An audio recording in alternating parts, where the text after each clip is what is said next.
What have I done?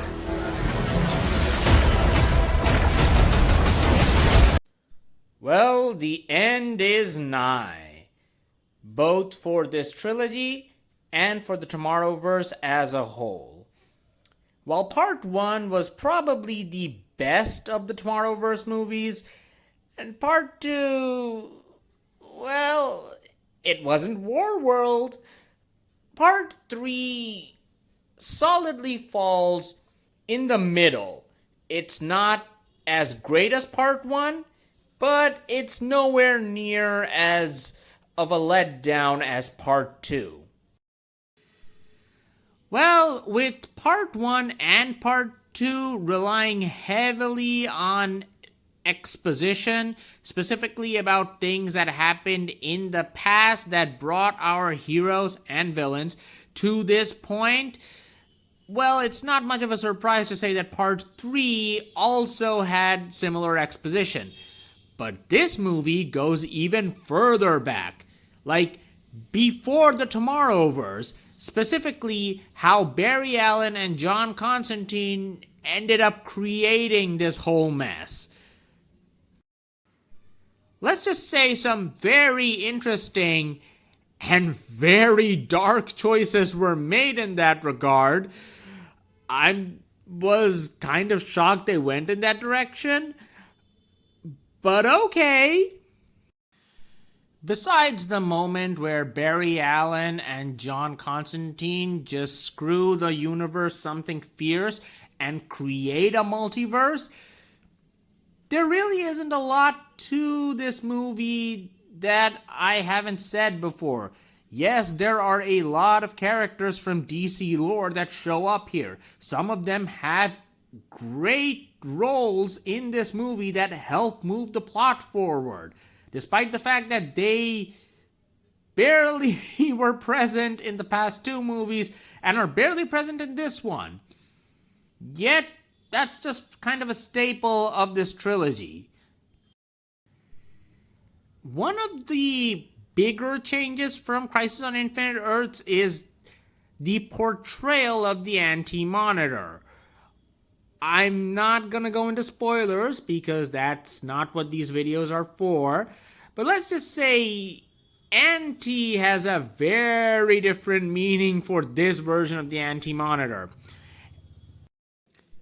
However, the movie does try to adhere to some of Crisis on Infinite Earth's moments.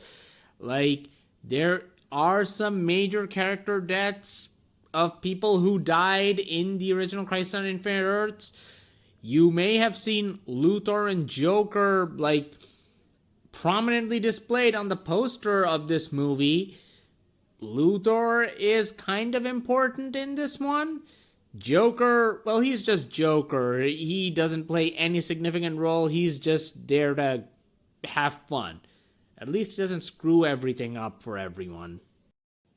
Of course, the main reason you might be interested in watching this movie, and I know there are a lot of you who only care about this particular thing, the last performance of arguably the greatest Batman of all time, Kevin Conroy. And it is a minor cameo.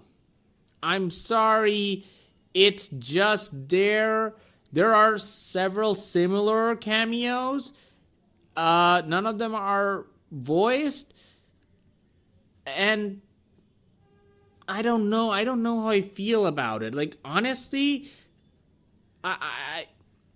it's nice to hear Kevin Conroy one last time, but watching that scene, I couldn't help but feel like if it was even him.